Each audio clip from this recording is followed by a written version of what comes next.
It's just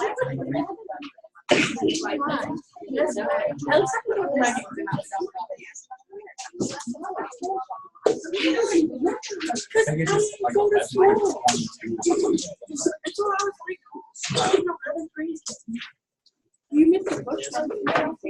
Wait, you were homeschooled? No. She went to Christian. Oh. That's sweet. It really is. No, I'm sorry. I won't be mad. Like, I was so petty there was one class I didn't want to take. Okay, so there's not a quiz today. And if anybody came in early to make up something or to see me, I apologize for not being in my office today. But anyway, we're going to continue on with our discussion about the heart, right? And when we think of the heart, what did we say? We don't think of it as a pump, do we? What do we think of it as? Two pumps. Two pumps. And y'all were ready for that this morning. You were ready for quite a few things on the quiz. You were ready to say the vessels that bring blood to the heart are called? They're called veins. The vessels are called veins. They're bringing to the chambers called the what? The chambers are called atria, the upper chambers. The atria contract and they send blood to the ventricles. The ventricles contract and they send blood to which vessels? What are those vessels called that carry blood away from the arteries? They're called arteries. The right pump is called the pulmonary pump because it's sending blood to the lungs. So if I were to ask you, I could have asked you this, this would have been critical thinking type of thing. No one has their phone out. A critical thinking type of thing, I could have said to you, the pump of the heart that has the deoxygenated blood is which side? The right side, because it's sending it to the lungs to get oxygen. And the left side, the systemic side, is the side that's going to be pumping it to the system to nourish the tissues, right, with oxygen, but also to pick up CO2, and then brought back to the right side of the heart. We hear about venous return, and if you haven't, you want to hear about it. You hear about venous return, and what this is usually referring to usually is that it's usually referring to this, is going to be that the system you've dropped off oxygen, you've picked up CO2, and that blood is being brought back to the right side of the heart, right? Let me ask you another critical thinking question you could have answered today because you have enough information that you could have critically thought about this. When you think about those vessels, arteries versus veins, which one has the most pressure being exerted on them? The arteries. Which ones do you think have the most pressure being exerted on them? Arteries. And why do you say that? Because they're the ones that are directly taking blood from the heart. They're the ones that are close to where the pump is pumping. It's just like if you ever carried irrigation pipes. I don't know if you ever did. I hope you didn't. But if you see them in the fields, go follow them back down to the pond. And guess what's going to happen where that pump is at the pond? You're going to see these big, thick pipes that are really, really thick. And the closer you're getting to the field, the less the pressure, right? So the pipes don't have to be as thick until finally you got sprinkler heads. You get what I mean? But we're close to the pump. Those vessels are thicker. The walls are thicker. They're having to withstand a ton of pressure. This would also make sense to you why, if you have injury to arteries, do you have a whole lot of time to mess around? No, because what can somebody do if they have a dissected aorta? Or they can bleed out because the pressure is really high in those arteries. With every pump of the pump, and it's the left side, but every pump of that left ventricle, blood will just be pouring, right? Because it's close to the pump. All right, so that's all kind of making sense, and you would have known that from just what we talked about the other day if you had enough information to critically think about it. So great. Now, what I also want to go back to and kind of look at is this idea of the heart. We said it wouldn't even make sense to think, looking at an anterior aspect, an anatomical position, it wouldn't even make sense to think that the right pump is the same size as the left pump. It wouldn't even make sense because the right is only having to take it to where? The lungs, which are pretty close by. But the left, the muscle wall on the left is much bigger, isn't it? Because it's having to pump to the entire system. So if I did a mid-sagittal section, which y'all know what that means, separating right and left, if I did that, it would be a problem, actually, if they were symmetrical. We don't even want them to be. Now, the heart itself and how it's sitting is usually sitting just slightly left of the mediastinum, which is just the center part of the chest. So just slightly left. And if y'all look, there's this dome-shaped muscle that you had to learn completely separates the thoracic cavity, from the abdominal cavity. And this muscle is the what? It's the diaphragm. And if you look, there's connective tissues in this illustration, kind of illustrating this. As the diaphragm contracts down, it's pulling the lungs with it. So the lungs are getting bigger, aren't they? But you can also see that the heart is sitting here. And even from this illustration, you can see a little bit about that. Well, you can see it up here. You can see that it looks like something's been cut that was surrounding the heart. You're seeing it right here. Let me show you what that something looks like if we took a heart and we took just a little piece of it. So this is the left atrium, the left ventricle, and you took a little slice of it and blew it up. The heart is sitting in a sac. And that sac that it's sitting in is called a pericardial lining, layer, if you will. The pericardial. Peri means what? Surrounding. Surrounding, around. That's so surrounding, around, it does. And so it's sitting in the sac. And the heart itself is inside the sac. I want you all to imagine that. And I've got some hearts to show you. Next week, we're going to be looking at hearts, and we're going to be taking blood pressures of our classmates and doing pulses and stuff. But next week, when we're looking at those hearts, I do have one or two that are in their pericardial sac. So then you've got the heart sitting in there, and there's fluid between the heart and that sac. Why do you think that would be? Why do you think that would be? Why do you think you have that fluid surrounding your heart? Is that a good thing or a bad thing? That's actually a really good thing, and it's called pericardial fluid that is in that pericardial sac because the heart is having to change shape and structure. It's having to change size and shape because blood is being brought to it, it's filling, and then it's ejecting blood. So with all of that movement, be the pericardial sac, you're going to be a little sac. See, a little sac. Okay, so the heart's in here, and the heart is moving, is doing this, right? Suppose, and this is really what it's looking like. I mean, it's significant, the moving. If there wasn't fluid between that reduces the friction of the heart as it's expanding and as it's changing shape and size. The pericardial fluid has to be just right. You make a certain amount of pericardial fluid a day, and you're reabsorbing a certain amount a day. What would happen if you had too much pericardial fluid? So he knew that was coming. The pericardial fluid is now the heart can't really move like it's supposed to, can it? Because there's too much fluid squeezing it. Has to be just the right amount because it's actually reducing the friction that's going to happen because this organ needs to be able to move, right? And the pericardial sac is also encapsulating the heart, so it really kind of compartmentalizes the heart. So that just because you might have a lung infection doesn't mean it's going to go to your heart. No, so the pericardial sac compartmentalizes, protects, but it also provides this space that's filled with fluid, pericardial fluid, that allows the heart to do its job. Fair enough?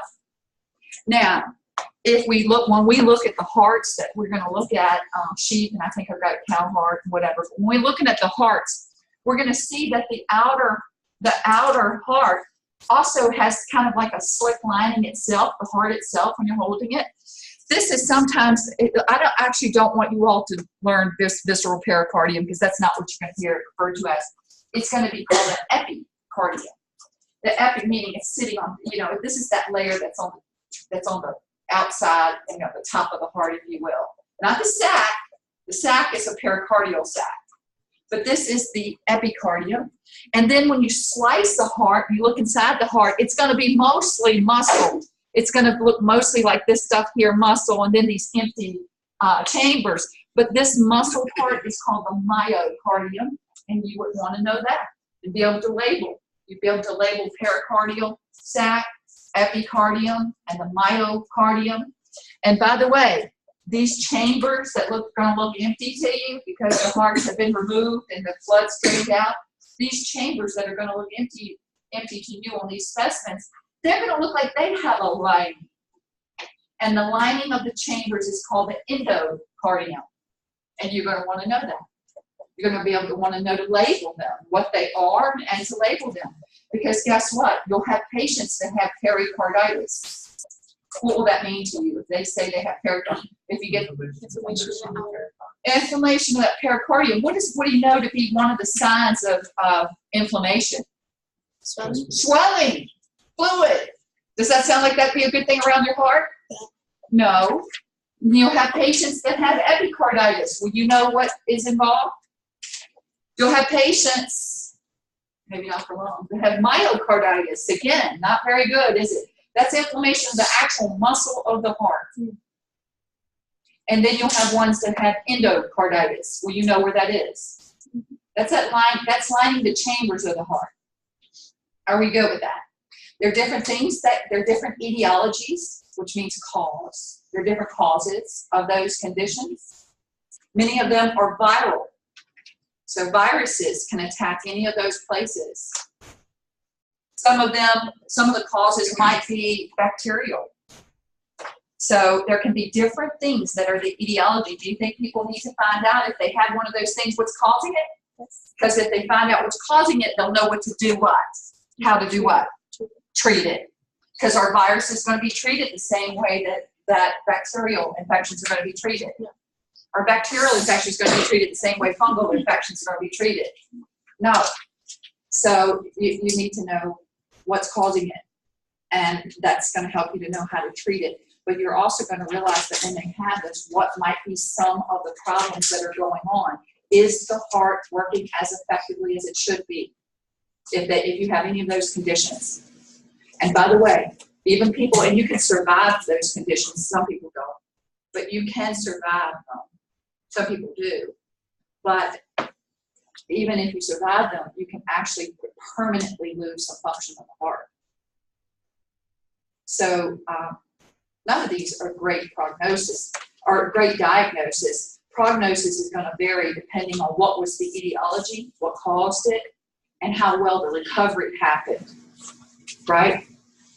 So probably some of you know people who've had pericarditis or endocarditis, have you not? All right, so those are the linings. Now we have, or the different areas. And we talked about the chambers, and I'm going to come back to external anatomy, but what I'd like you to see is this little guy again. And we look at all these names, and I don't want you to worry about those now, but we've talked about the upper chambers, haven't we? We've talked about the lower chambers, haven't we? Now we've talked about the different areas, like the epicardium, myocardium, and the endocardium lining these chambers. We talked about that, haven't we? We've talked about from the ventricles, if they're vessels leaving the ventricles, they're arteries. If they're vessels that are coming into these atria, they're what? They're veins. So we've talked about all that before, and I've explained to you that the heart is not a pump. It's two pumps that are working in perfect synchrony, or better be. Because the vascular system that blood is going to and being circulated around is essentially closed. It's a closed system. So when you think about the circuits as being closed, the pulmonary circuit and the systemic circuit being closed, then the pumps better be working in synchrony. And we get that the atria relax and fill at the same time. They contract at the same time, sending blood to the ventricles. The ventricles are relaxing, accepting that blood, and then contracting, ejecting the blood. Are we good? All right, so now tell me what a heart sounds like. Tell me what a heart sounds like. You're listening to a heart. What's you say? See, those are my health professionals that say love dub. No, it doesn't. What does it sound like? Because I asked you, what does it sound like? And it sounds like boom, boom, boom, boom, boom. Is that right? But you can't spell that very well. So in medicine, we say love dub, love dub. But you all understand that it's really boom, boom, boom, boom. What's making the noise? What's making the noise? What'd you say? Atrium. Nope, not the contractions. What'd you say? The valves. What valves? It would be the blood inside where it's being contracted. You think it's the blood making a boom, boom, boom, boom? I mean, I like that better than love dub. Can y'all tell I like to say that? So what you say? All right, look. So here, I just sort of hinted to you guys that the atria are accepting blood at the same time. That means the muscle surrounding, better be kind of relaxing at the same time to fill. But what is keeping blood from like just falling into the ventricles? Well, let me show you something here. There's a set of valves between the atria and the ventricles. They're called the AB valves. They're between the atria and the ventricles. They're called the AB valves. That's one set. That's your first set of valves that you think about. Then there's a second set of valves, and because this is a flat picture, but we know hearts aren't flat, are they? This is kind of hard to see. But from this right ventricle, there's a valve that's between the right ventricle and this pulmonary artery, isn't there? You see it right here? And if we were able to see kind of behind it here, because this is on top, but it's going behind it, right? Yeah, whatever. From this left ventricle to this aorta, you would see there's a little, you can see a little glimpse of this aortic valve, so this valve. These are called the semilunar valves. They're your second set of valves. Do you see why they're called semilunar? Look at them from this dissection. Look at them. Why are they called semilunar valves? Because they look like what? Semi is what? Half. And lunar means what?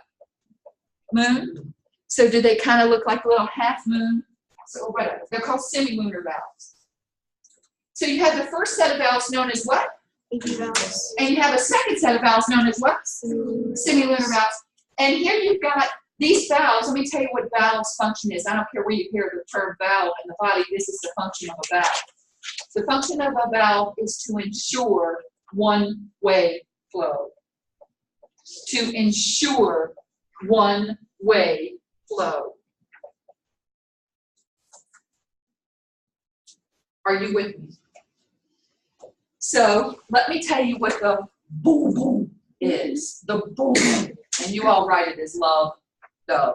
Love the first sound, dub the second sound. Let me tell you what the sound is. It's not the contracting of the myocardium. It's not the blood flowing. It's the slamming shut of the valves. The first sound you hear, love, is the slamming shut of the AV valves. Dub is the slamming shut of the semilunar valves. Do y'all have that down? Yeah? So I had it down quick. so Sarah, you're listening. Have you ever wondered why, and I have nurses in here, so they learn this, why somebody, when they're listening to your heart, are moving the stethoscope around? Because, you know, no matter where you put it, you're going to be hearing boom, boom, boom, boom, boom, boom. But what you might hear, and this you can hear, it's the blood moving, but it's a whistling sound. You might, instead of hearing that, by the way, y'all could Google abnormal heart sounds, and you'd be able to hear some of these, and I think they're on your visible body too, which I'm going to assign in this section. But anyway, just to hear. But instead of hearing boom, boom, boom, boom, boom, boom, boom, boom, you might hear boom, boom, boom. You can actually hear a whistling, and it sort of sounds like that. And if you hear that after the first sound, what valves are at fault? If you hear it after the first sound, the AV valves. It's either the right one or the left one, but there's a problem with the AV valves. If you hear what's the problem? The Semilunar valves, right? These are basic. These are one of the more common things. So what's making the noise, the whistling, is that instead of boom, the valves closing, the valves closed, but then they prolapsed. So when they prolapsed, blood whistled backwards. Do you get what I'm saying? That's wasted. That's wasted work if blood is going backwards. It needs to not.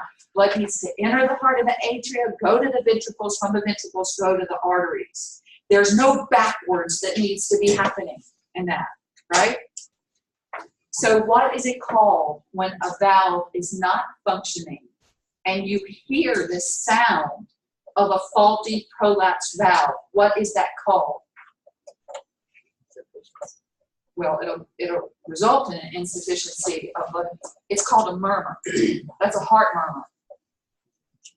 That's a heart murmur.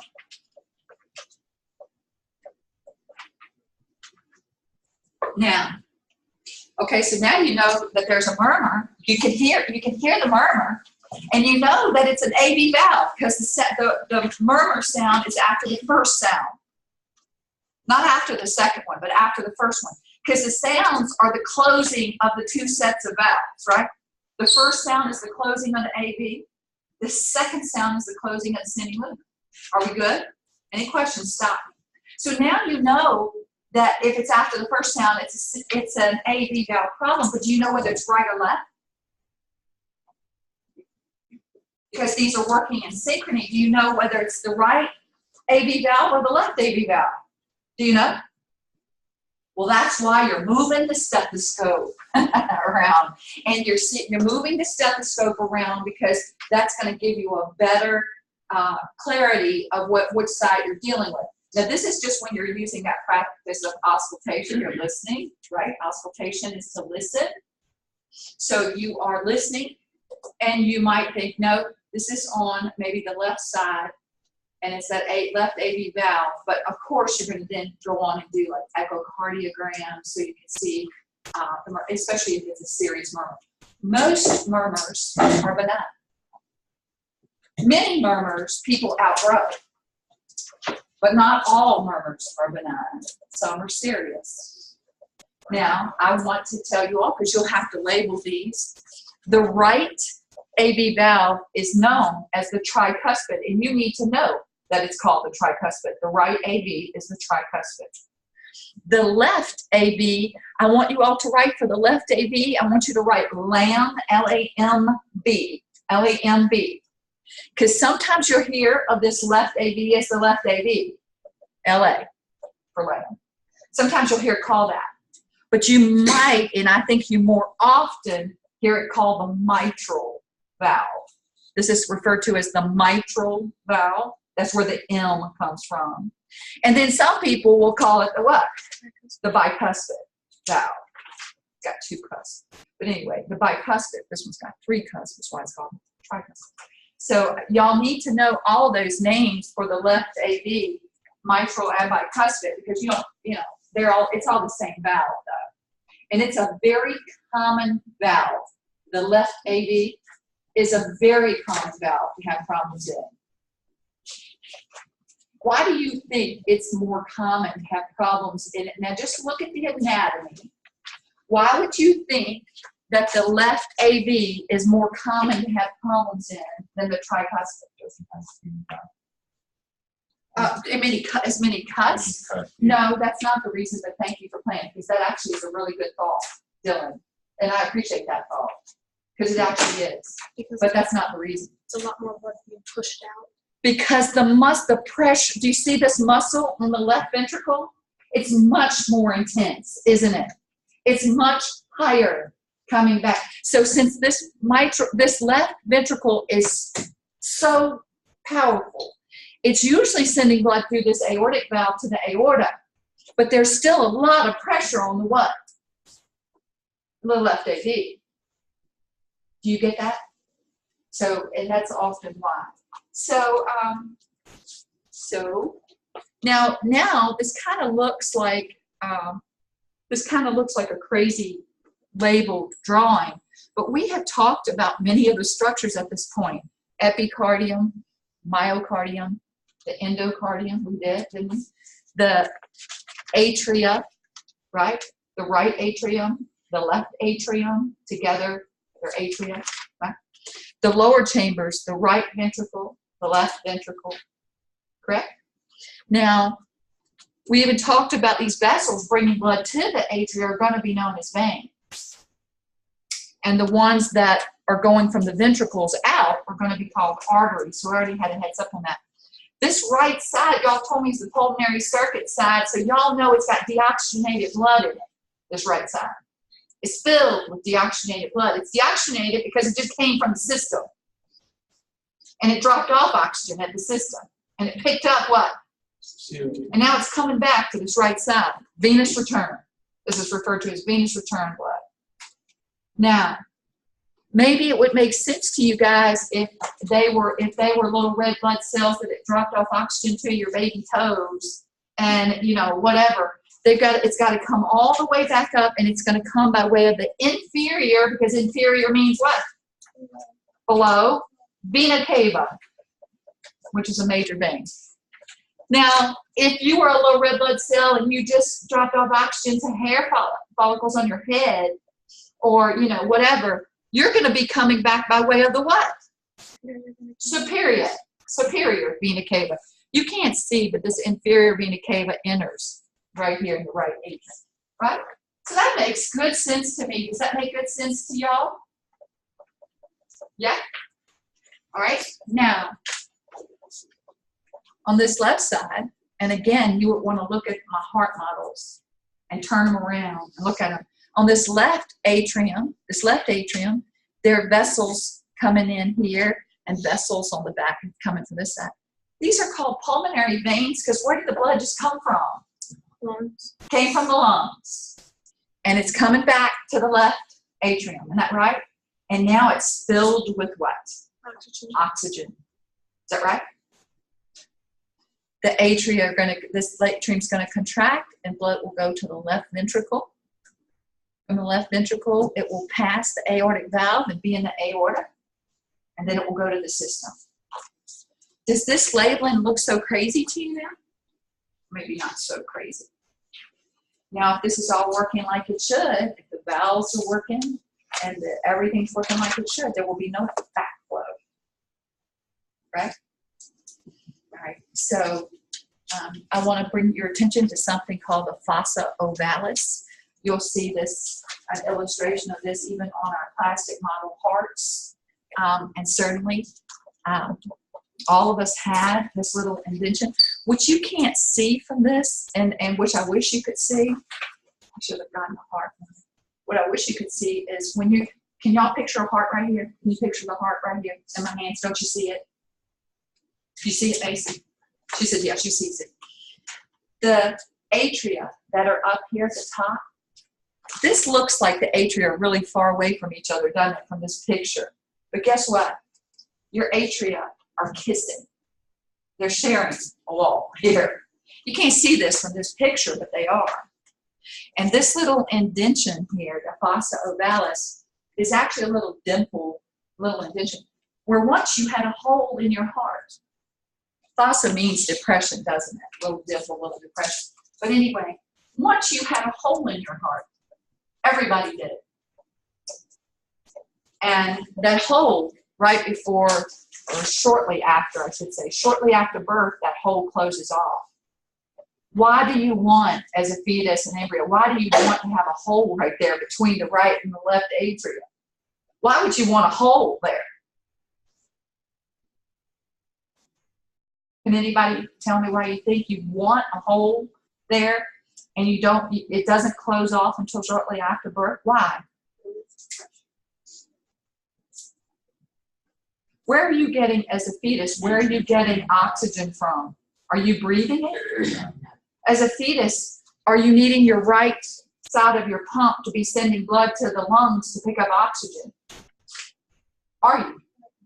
No. As a fetus, where's oxygenated blood coming from? Well, oxygen's coming from the mother. Mothers and fetal blood never mixes, should never ever mix. But oxygen moves across to fetal blood, and it's being brought right to this right atrium and sent directly to the left. It's got to be. because the fetal lungs are not dispersing oxygen. There's no oxygen there. So it's going to the left atrium and then being from the left ventricle sent to the baby's system, the fetus's system. You get that. But as soon as that fetus is born, it's now a neonate. So they have to start breathing themselves. They've got to start breathing themselves. And what must that hole shortly do? Close up. Some babies, it doesn't close up quickly enough or well enough. And you can see on some neonates that when they cry or they exert it all, they'll become cyanotic. What does cyanosis mean? It's flowing or darkening, especially in those thin skin areas. You can see that they're losing oxygen. Why are they losing oxygen?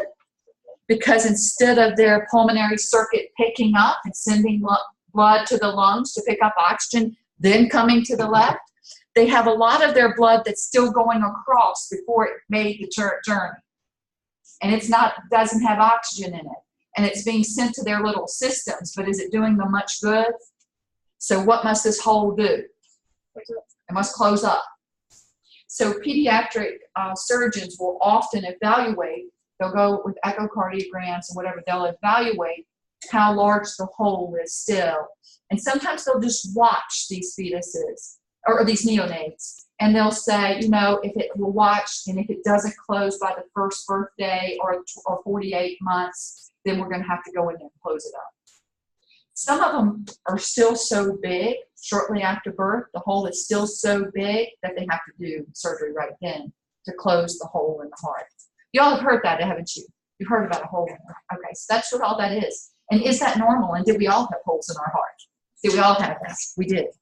Now, again, this is a flat picture, but what you need to be realizing is the walls are shared between atria.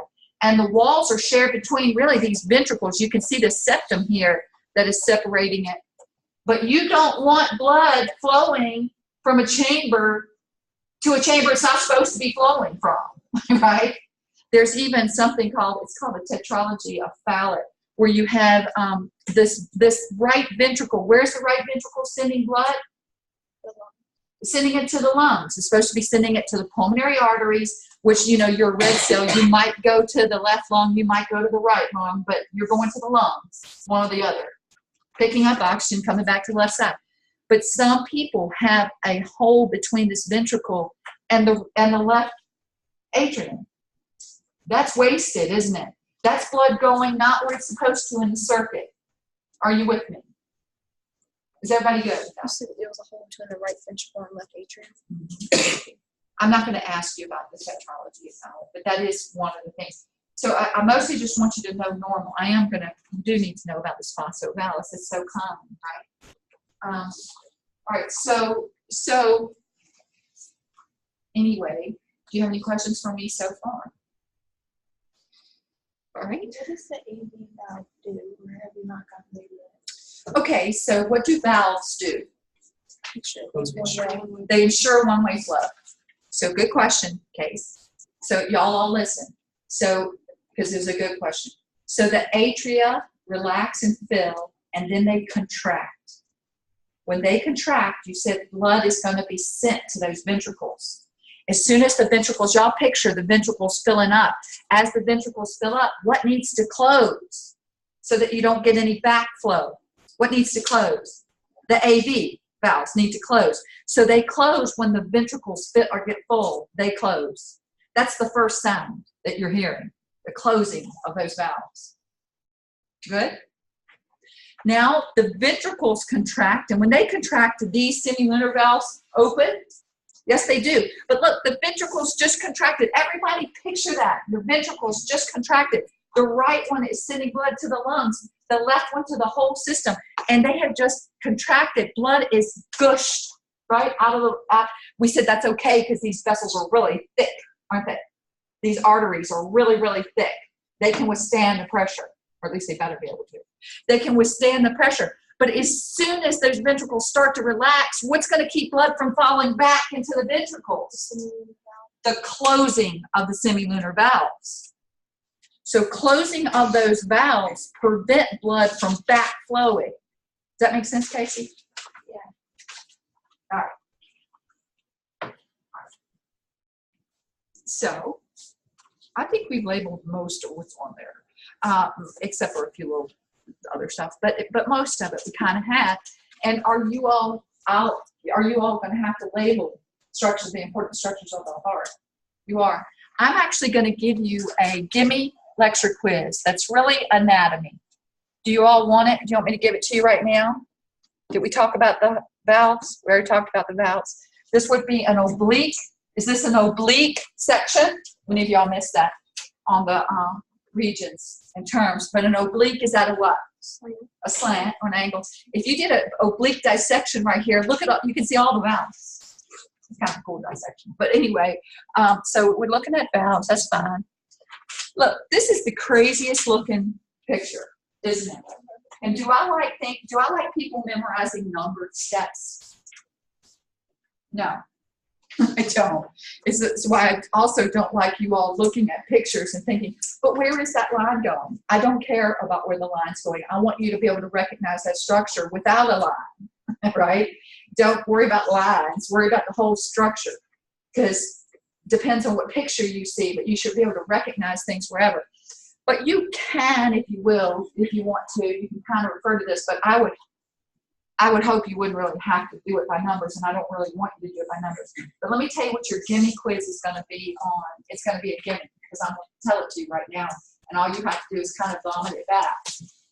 But to make sure that you're not really memorizing it, I'm going to not tell you where you're going to start. But here's what your quiz is going to be.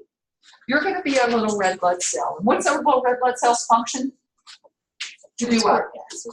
To deliver oxygen, pick up CO2, right? To deliver oxygen to tissues and to pick up CO2 as waste product from aerobic respiration. Is that right? So that's your function as a little red blood cell. And as a little red blood cell, how long do you go through the system doing that? How many days? About 120 days, right? And when I said that, y'all had already learned that in hematology, did you picture what those red cells are actually doing? Because they never get to stop. They never get to even slow down too much. Because if they slow down too much, there might be a clot, right? Or there could be a problem. So they have to keep moving all the time. And they're moving in these closed system of vessels being pushed by the pumps, right? But you're a little red blood cell. And I don't want anybody to write at this point, so we're going to go through this again. But I want you to think about you being this little red blood cell. You're a little red blood cell, and you just dropped off oxygen to the pinky toe, and you picked up CO2, and you're coming back up by way of the inferior vena cava. Or let's say maybe you dropped off to the hair, and you're coming by the street. But either way, either of these veins have brought you back to the right atrium. And you're going to fill with all your friends. A lot of your friends will be here with you, right? Until this atria is filled, and then it's going to contract. And when it contracts, you're going to pass the tricuspid, and you're going to be in the right ventricle. As soon as there are enough of your friends there, what's going to shut? The tricuspid, the AV valve, it's going to shut. Don't write any of this, just listen to it, okay? Then the ventricle, this right ventricle contracts, and you're going to pass the pulmonary valve, which is a semilunar valve. And now you're in the pulmonary, I don't care about trunk, but you're in the pulmonary arteries. So you're either going to go to the left lung or you're going to go to the right lung, but you're going to go to the lungs. And now you're in the lungs. Do you feel it? Okay, you're in the lungs. You pick up oxygen, you drop off your CO2, and you're coming back by way of the pulmonary veins to the left atrium. You pass the mitral valve, LAM, left AV, mitral bicuspid valve. You're in the left ventricle. Go away. Go away. What's that? You're in the left ventricle. The left ventricle contracts. You pass the aortic valve. You're in the aorta, and you're going back to the system. This time you might go out to the fingertips, or you might nourish the liver, or you might nourish the kidneys, or you might whatever. But you're in the system. From the aorta, you're in the system, and then you come back to where? You come back to the right side, and you start doing it again, and you do it again and again and again for 120 days. This is a closed system, and it's two pumps working. This is why if blood if something's going on with the lungs, if somebody has a lung disease, if somebody is having lung disease, right, and there's problem here with the lung disease, then blood could be backing up. Isn't that right? And it's making one of these pumps work harder than it should. And it's probably going to interfere with fluid that's leaving through the vessels, the capillaries, which is going to cause edema.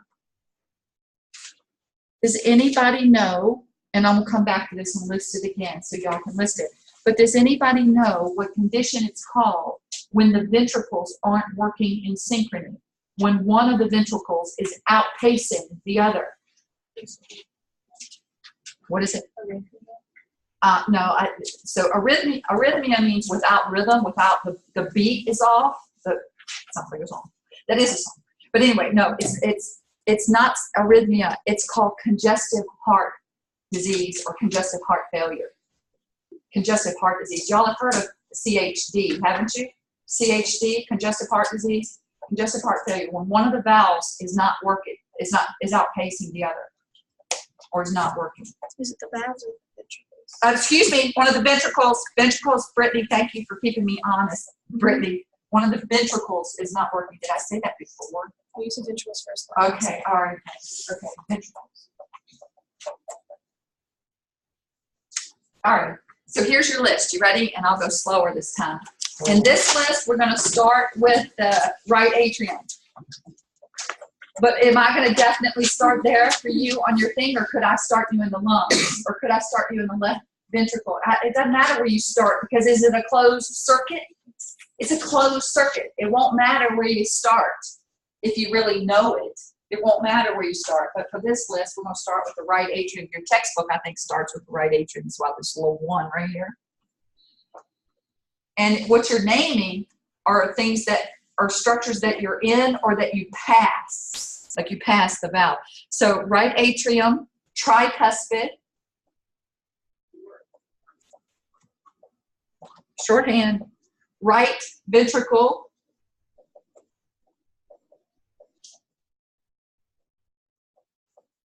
pulmonary valve. This will be just a list that you give me back, okay? That's pulmonary valve. I don't really care about pulmonary trunk, but this just pulmonary arteries. I want you to know, put pulmonary arteries. You might either go right or you might go left. Now, I do want you to know, and see, they have a number here, but I don't care that you have this, the numbers. I don't want these numbers, because I want you to add from the pulmonary arteries. Where did you go? Put in lungs. Lungs. Do you know what happens at the lungs? You pick up oxygen, you drop off what? Great.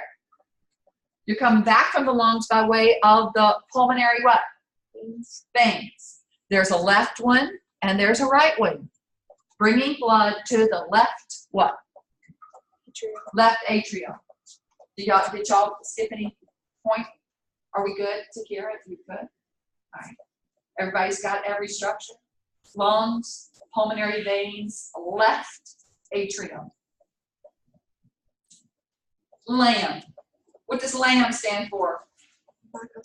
Left AB, LA, left AB, mitral and bicuspid. Do you know all the names of this valve, don't you? LAM. Now you're in the left ventricle. Left ventricle, right? Correct, correct. Left ventricle, correct? Aortic valve. Aortic valve. Aorta. System.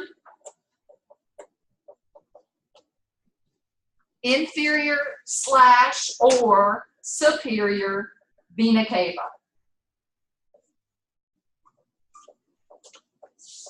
Now where are you?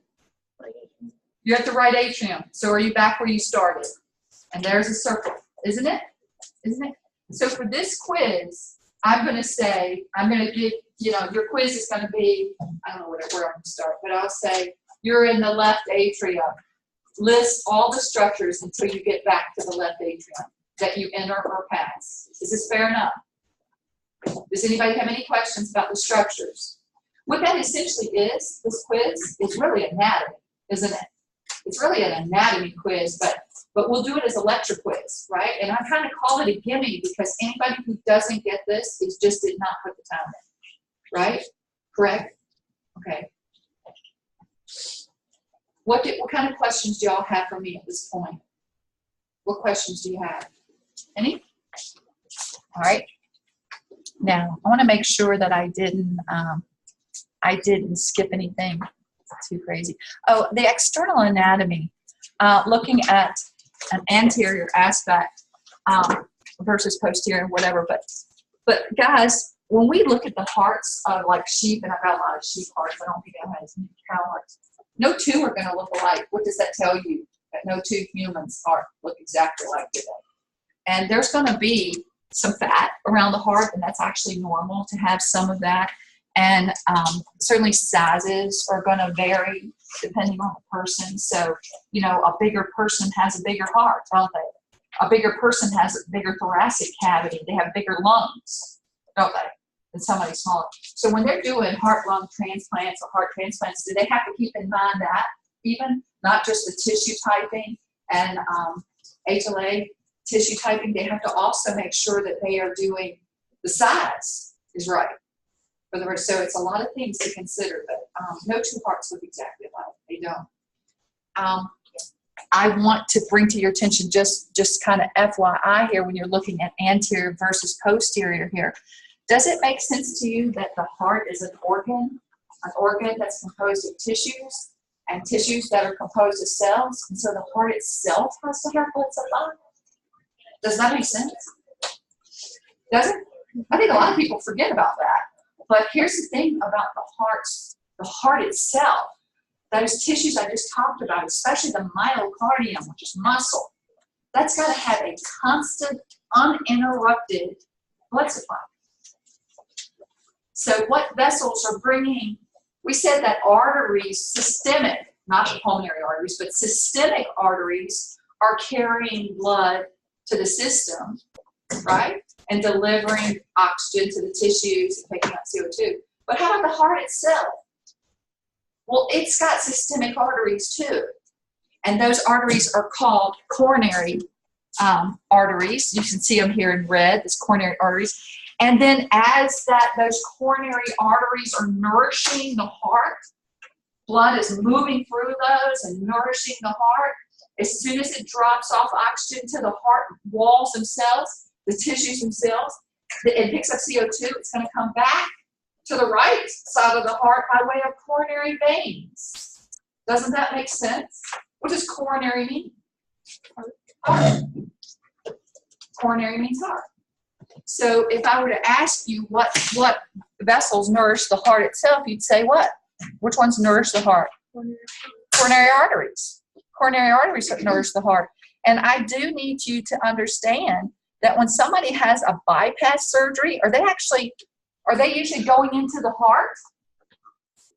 Are they cracking the sternum and actually cracking the chest and going into the heart? No, not usually. Where are they going into? They're going into these major arteries, either the femoral artery or the axillary artery. And y'all know where those are because you know regions. They're going into there and they're feeding through with the light and the camera and sometimes devices like stents and whatever they need. They're going into the coronary arteries. And when somebody has had a triple bypass, it meant that they had 3 places in their coronary arteries that were blocked enough that they thought they needed to do bypassing of them. You'll hear about people who have coronary bypass, they have bypass surgery, quadruple bypass, and you'll hear that they had 4 vessels that were 90% occluded, and you think 90%. Like, how is any blood getting through, right? I mean, you really do think, you think to yourself, wow. Now, good thing they bypassed it, because obviously a lot of blood wasn't getting through, and if blood can't get through, it can't be nourishing the what? The heart. And you really wonder sometimes how they made it when you hear that they've come out of bypass surgery and they had like a triple bypass with that type of blockage. And guess what patients usually feel like when that have had that kind of scenario happen when they wake up? They immediately feel better. You know why? Because their heart's not working as hard.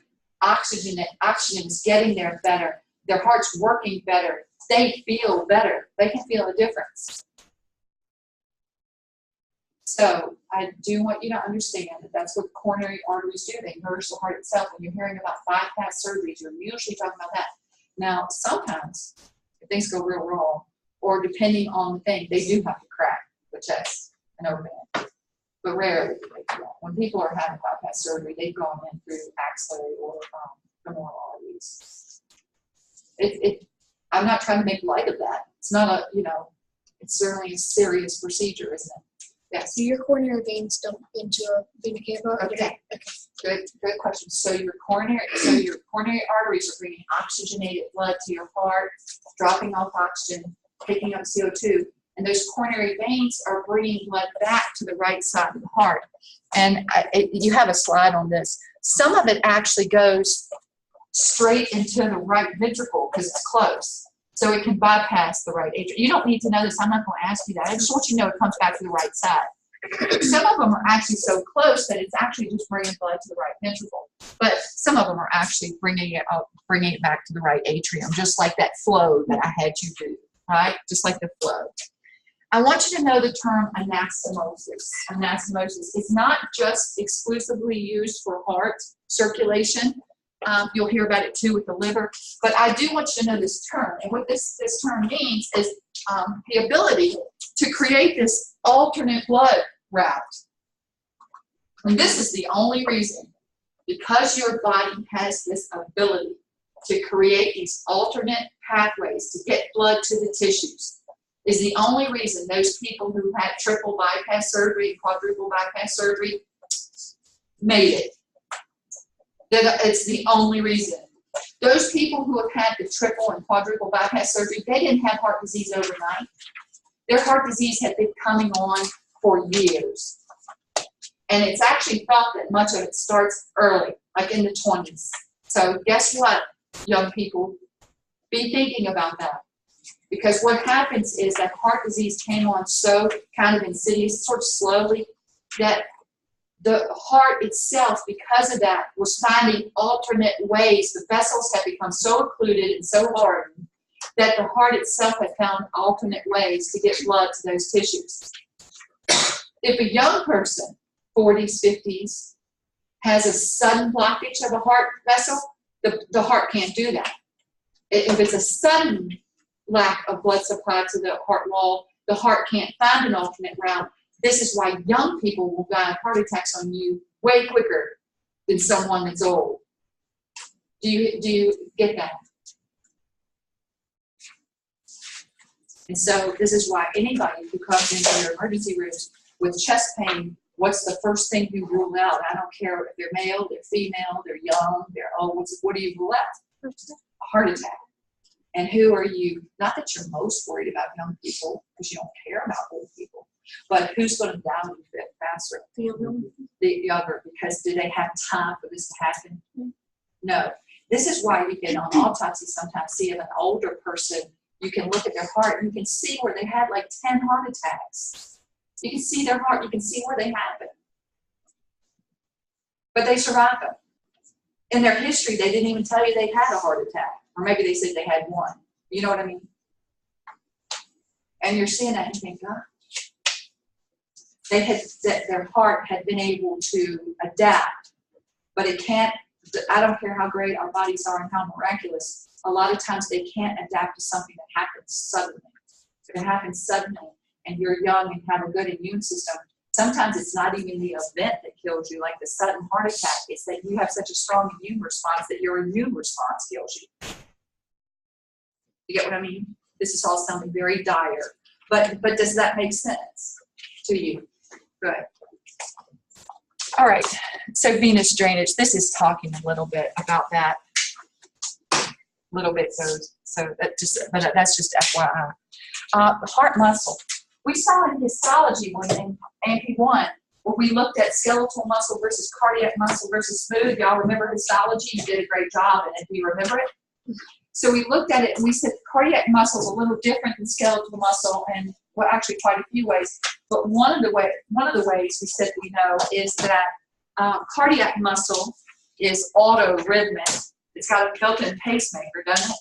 Where skeletal muscle, you had a motor neuron that's voluntary. You thought of it. You have to give conscious thought to skeletal muscle. Cardiac muscle is autorhythmic. It has built-in pacemakers. I'm going to show you in a second. But the major thing about cardiac muscle also being very different from other muscle is that it almost exclusively must depend on aerobic respiration and never anaerobic fermentation. So you've got to have a consistent, ample oxygen supply. It's so important that the mitochondria that are in cardiac muscle are larger, the mitochondria are, and they're more numerous. Because can your heart, can you get fatigued of skeletal muscle and they just won't work anymore? I've done that a long time, but you could, right? But do you want that to happen to your heart? So you have these built-in mechanisms of cardiac muscle so that this doesn't happen. You have built-in mechanisms of the pacemaker and the rest periods. The rest periods are important too. And you have these extra and larger mitochondria because of aerobic respirations. So it's resisting fatigue. That's important to know. You also have in heart muscle something you didn't see in skeletal or smooth. You have these what are called intercalated discs here. I don't know if y'all can see them from where you're sitting, but they look like thicker lines. Like here's one, here's one, here's one, here's one. Do you see it? Do you see them? These intercalated discs are a way that electricity can move from from fiber to fiber quickly. Electricity can move through the heart fibers quickly. So that's different than skeletal muscle as well. Now, all right, guys, I want to talk to you about a heart rhythm. I really do, and I might have to go back up here. I will go back in a second in case that looks out of place. But okay, I want to talk first about a heart rhythm, and then I'm going to talk to you about an ECG that you all call it EKG, maybe ECG and EKG. They mean the same thing. So first, though, a couple of things about heart rhythm. Systole means contraction. Diastole means relaxation. Systole, systolic contraction. Systolic contraction. Diastole, relaxation. So we want there to be a certain rhythm with our heartbeats. Y'all remember me saying what? What was I saying earlier? Boom, boom, boom, boom. Should that be like very consistent? Right? So there needs to be a rhythm to that. There needs to be a rhythm. And anything that's not in rhythm is called an arrhythmia. And there are a lot of things that can cause arrhythmias. We're going to take a look at a couple things. Y'all have a clinical insight that talks about arrhythmias. You definitely want to know this term without rhythm. Rhythm, is that right? Without rhythm. But we really want it in rhythm. So let's look at what it takes to be normal. If I look back at this coronal section again, frontal or coronal section of the heart again, looking at the chambers, understanding it's a flat picture, which is weird. But anyway, we have learned in histology that the heart has a pacemaker group of cells that are called the SA node. And we do need to remember the sinoatrial node. Sinoatrial node. So this sinoatrial node is a little group of cells that have one function, and that's to fire an electrical signal. And that's what they do. Now, you all told me that this is appearing like the left atrium is far away from the right, but is it really, or are they kissing, these two chambers? When I say they're kissing, it just means they're sharing a wall, aren't they? So, but what I want you to know about the sinoatrial node is when it fires, immediately that signal goes to the left. And we said that's a good thing because these two pumps better be working in what? Synchronous.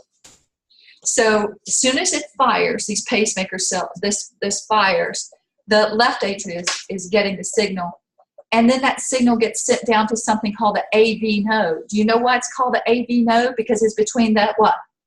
Atria and the what? Ventricle. So this is called the AV node.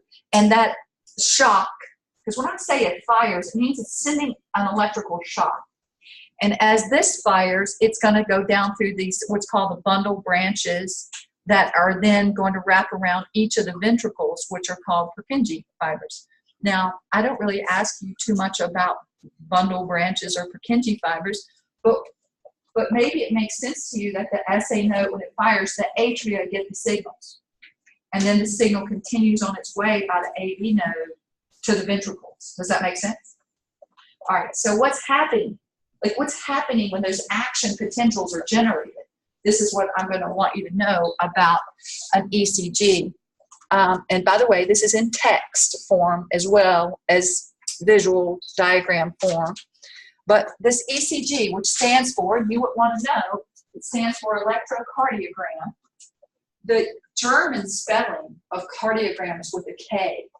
And so that's why you more frequently refer to this as an EKG, because we just do, but it's an ECG, EKG, it's the same thing. Okay, so electrocardiogram. And I think that most of you all have seen a tape of an ECG, haven't you? And you've seen that there's this little weird little bumpy pattern that just keeps repeating itself. Is that right? On the tape? You all have seen that before, right? Well, maybe you've seen it digitally in like, I don't know, maybe TV shows, but you've seen that, haven't you? It just keeps repeating itself. Hopefully at a very nice rhythm. And that would mean that it's normal if it's doing that. Now, what I'm going to want you to know from an ECG is that you do want this one cardiac rhythm. When you think about this one rhythm, what you're going to want to see is the SA node firing. You're going to want to see that the AV node got the signal, and then the ventricles contract. You want to see all of that, don't you? That's one rhythm. Now let me tell you what this little chart means. The first little blip, if you will, here is called a P wave. And right here at the P wave, the SA node fired. So as long as you got that P wave, you know what happened. What happened? SA node fired, and the atria are doing what? Contracting. Is that fair? All right, and then you're going to have that happening. Then you have what's called this QRS complex that is happening. And during this QRS complex, the atria are going to start repolarizing. They're going to start relaxing. But the AV node's going to get the signal, and what's going to contract? The ventricles are then going to contract. And then at the end of this T wave, what is going to happen to the ventricles? They're going to relax. And then there's going to be this rest before the next beat happens. The next SA node fires. And we want this repeating, repeating, repeating. How many times would we like this repeating in an adult at rest per minute? That's breathing. How many beats per minute? How many of these would we like to see per minute? So anywhere from like 60 to 100 beats per minute in an adult at rest. But we usually see from like 68, 70 to maybe 82. I mean, that's where most fall in, right? But it can't be 60 to 100. It could be normal for Sarah or Casey here. It could be normal for Casey to have up to, at rest, to have up to, she doesn't, it's not fast. But she could, it might be normal for her at rest to have up to 92, 94 beats per minute. But athletes can have really low beats per minute. And we're going to talk about what that is in a second. So anywhere, and y'all should know, anywhere from 60 to 100 beats per minute at rest for an adult could be normal for them. Could be normal for them. That means they're going to have this repeated that many times per minute. So you're going to see that. Now, what is it called when somebody has less than 60 beats per minute? What's the term for that? Bradycardia. Bradycardia. Yeah, exactly. Bradycardia is slow. It's slow. Now, what is it called when it's over 100 beats per minute. Tachycardia. Tachycardia. Yeah, so you guys know those prefixes, you know that what they mean. Bradycardia is slow, lower than you expect. Tachycardia is that it's high, higher than you expect. And there are different reasons. There can be a lot of different reasons somebody might be falling in those categories. It could be drug related. It could be disease related. It could be stress related. It could be a lot of different reasons that they may be out of that. But you need to know the reasons if they are, or try to figure them out. All right, so any questions for me so far? I like this little picture because it's kind of showing you down here what's happening, right? Also here is showing you in the P wave, you've got the SA node firing and the atria doing what? Atrial systole. Systole meant what? Contracting. And the QRS complex, the AV node fired. And we knew that that was going to send it down, the signal down to the ventricles, right? And the ventricles were going to begin their what? Contraction. And then they're going to start repolarizing too in the T wave. So and that's one rhythm. Then there's this built-in what's called refractory period that a heartbeat can't occur during that time. It's a built-in rest period. And that's a good thing. All right, so now it's called a refractory period. It's just that space between these. It's the space between when another fire won't happen, and then you got it again. And you can look. You can start at any point from one to the next point and measure that, and then times 60 seconds. That's going to give you beats per minute. Right? So this tells you that.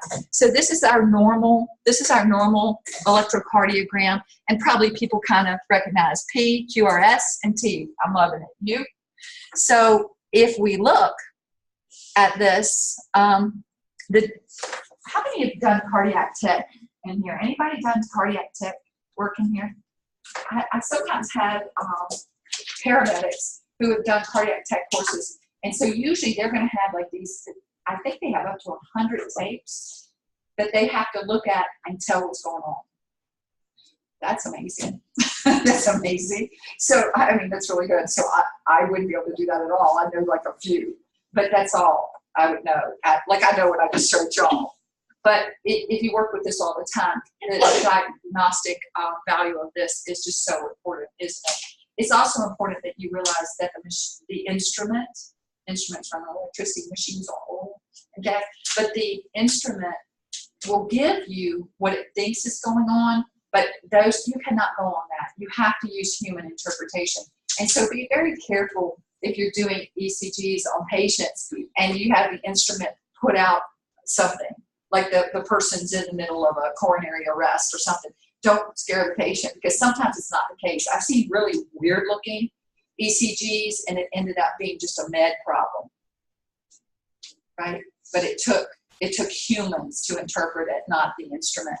But anyway, a cardiologist or cardiac tech or those cardiac team people, they know these things, and so this is why anytime it is abnormal, you need one of those people in. So we said this is kind of normal. It's very, very rhythmic, isn't it? But look here, there's no P waves. So what would that suggest to you? This looks like no SA node activity. Now, here's the thing. There is some SA node activity and that person wouldn't be making it. But it's not enough that the atria are doing what they're supposed to be doing. So have you ever heard of AFib? Have y'all ever heard of atrial fibrillation? If the atria are not filling like they should and contracting like they should, are they sending the right amounts of blood to the ventricles? No. So this is referred to as AFib. Atrial fibrillation. It means that atria are just kind of quivering at this point. They're getting a signal, but it's not like it should be. It's not as effective as it should be. And so you're seeing no P waves there. If you are, you've heard of PVCs, premature ventricular contractions. Y'all have probably heard of PVCs. And supposedly, now don't you leave here and say that I said PVCs are normal. Don't leave here saying that. I said that. I'm not saying that. But supposedly, they do happen. So PVCs can happen. And some people are really sensitive to feeling them. Like they can actually feel them. And they'll say they feel like their heart turned over. Like their heart just flipped when that happened. And some of you might have had that feeling before and whatever. Now, if it occurs frequently, should people get this checked out? Yes, because PVCs can go bad. You know, it can be the start of something really bad.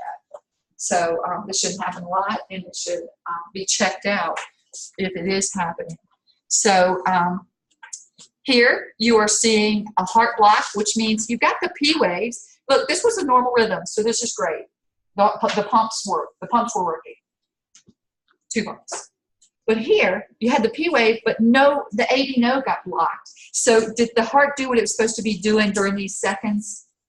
No. Is the system suffering? But then it picked back up, but it's skipping some, so there can be an AV blockage. So they have to figure out that and figure out how they're going to treat that if it's a heart block like this. This is called fibrillation, which means there's no pumping happening. So if there's not somebody to do CPR or shock, this is death, right? You got to reverse this. What's the, my ENT people, what's the percentage of people who had CPR that get brought back for fibrillation maintenance? Very. It's like 10%. They have Doesn't mean you shouldn't try. Yeah. But it's not as high as you might would hope or think. What'd you say, Casey? We have a machine that does CPR for us. Oh, that does. It is. I don't know how to feel about that. No, don't do that. Don't do that on me. If you come into my house, They put you on the thing and put a strap across you, and it does the compressions for you. Have y'all seen those new ones? Like, how can that be? They're cracking sternums with those. I don't understand that. I mean, I'd rather have that sternum than be dead. I don't like that. It saved one lady's life too. Had to do CPR all the way to South Boston. Like the whole way to South Boston, you would have to. Did y'all try to shock her though? Did you try? Well, shock I her? wasn't on the truck. We just did first response. Yeah. Well, those automated devices are saving lives. They're really saving lives. Those things y'all just talked about, if y'all have ever seen that done, you know, and here's the thing too, it's important, especially, I think it is especially important with older patients. I don't know how old that woman was, but with older patients, they should really have like living directives and stuff, because I think if people really knew that I don't know, it's rough. It's rough. It is. Or you could just keep trying to do it by hand, right? So now it's, yeah, but that's really hard on the rescuers. That's a difficult thing. And then you hear about rescuers sometimes, them having their own heart attacks after because they did CPR for so long. And it's taxing. What? It's not easy and it's taxing. So this is why they've made these things. What do they do for different size people? Casey, have you seen it? So Drake's Branch has one of these? No, the Charlotte County Rescue Squad. The Charlotte County has one. So what do they do for different size people? How do they know not to go? So I know they're cracking sternums. It's supposed to measure, there's a back plate and then there's like a front sensor, and you're supposed to measure the body mass. And they have to have them on the backboard. Yeah. And they have this thing that comes down and you put it right on them. And it's supposed to do it like so deep. Like it is deep. I want you all to Google this. What's it called? What's that thing called? It's like an automated CPR. A lower, like something. I forget what it's called. But what it's doing is automated CPR, like resuscitation. You all Google this and see this new instrument. And come back next time and tell me if you want it to you. I want somebody very bad one. So just so y'all know, all right. What'd you say? I'd rather see someone dead than someone having that done. It's rough. I think it's more dangerous than you say. So, guys, so when we think about one cycle, we said one cycle is going to be the atria contracting while the ventricles are relaxed so that the ventricles can fill. Then the atria relaxing when the ventricles contract. So this is like, and then one quiet or refractory period. So this is going to be one rhythm. Now, I talked to you about the sounds, didn't I? And I said the sounds are not the opening of the valves. You wouldn't hear that. You don't hear a door open, do you? But what do you hear? It's the closing. So those heart sounds are the closing. This S3 sound, I've never heard it. Have any of my nurses heard that? And I don't even know the diagnostic thing of that. I don't really think it is, so I'm never going to ask you about it because I don't know much any more than I just told you about it. I want to tell you one other thing, and this is something called ejection fraction. Ejection fraction. And this is that it can be measured how much blood in milliliters, how much blood is ejected from your ventricles with each beat, with each ventricular contraction. So this is what's referred to as stroke volume. So this stroke volume, and I don't know where the thing is, but anyway, maybe if, gosh, all right, wait a minute. Okay, so I want y'all to write down this. Write down CO is equal to HR times SV. Did y'all just write that? This is somewhere in your notes in a bit, but did you just write that? CO stands for cardiac output. Cardiac output. That means how much blood is being pumped out of your heart, right? Cardiac output. And it's measured, it's equal to your heart rate, so beats per minute, times your stroke volume, which is your ejection fraction. Stroke volume. So let's say that you had 70 mLs of blood being ejected with each heartbeat, and you had 70 or 72 beats per minute. Would that equal to your cardiac output? That would be a value that would be your cardiac output. Are you good with that? And this is measurable. This is what cardiologists would do this when they're looking at your cardiac health and whatever. They're actually looking at this and they can tell this and they measure it. Now, CO, cardiac output, which we said we know how you get to, you get your beats per minute, and you know your ejection fraction, your stroke volume. So we know what cardiac output. Cardiac output is used and looked at times of rest versus times of activity. So what would you hope what would happen if you're resting versus when you're active? What would you want cardiac output to do while you're active? Huh? What do you want it to do while you're active? You want it to go up or down? You want it to go up. You want cardiac output to go up. So when they're evaluating somebody, they use cardiac output and they get to it by doing beats per minute times stroke volume. They look at you when you're at rest, and then they look at what you can do when you're exerted. If you have no cardiac reserve, it means that you don't have any difference between those two. So if you look at a patient's chart and they're telling you that the cardiac reserve is low or non-existent, are you going to get your patient to get up to use the bathroom that's 3 feet away? Are you? Are you going to get your patient to walk down the hall because they're going to feel better if they just take a little walk? Are you? If they don't have any cardiac reserve, are you going to get them to do that? You're actually, if they have no cardiac reserve, you know what you're going to, you're not only going to not let them get up and use the bathroom on their own or take a little walk because they want to go out for a smoke, because they'll ask you. They'll want to do that. You're going to actually even explain to them that when they're defecating and urinating, that they need to make sure they don't strain. Because if they have no cardiac reserve, even straining to defecate and urinate can be just enough to send a signal to their heart for their heart to stop. Do a lot of times people with cardiac disease end up dying in the bathrooms while they're in the bathroom? You know why? Because that vasovagal response. Remember we talked about it when we talked about the vagus nerve secreting acetylcholine? And it's just enough extra when they exert on their abdominal cavity, putting pressure on their thoracic cavity, that little tiny bit of acetylcholine, they have no cardiac reserve. It takes them down low enough that their heart gets a signal to just stop. They go into cardiac arrest. So this is, I want you to know these terms. I want you to know cardiac reserve means that you know the difference between their cardiac output at rest and with exertion. And then you have to know what cardiac output was. And cardiac output just means how much blood is being ejected with each heartbeat. right? And as long as they get more ejected when they're active, which means that they're healthier, right? Then they can do certain things. They're allowed to do certain things. But if you see that they have no cardiac reserve, you're going to have to help to educate them on things that they should and shouldn't do. They shouldn't go out and smoke a cigarette. Actually, they can't even do that anymore because now hospitals don't allow any nicotine on any of the premises, not even smoking. There are no smoking decks now, right? Who knows this? Is that right, Karen? There's no smoking anywhere on any of the facilities. What'd you say?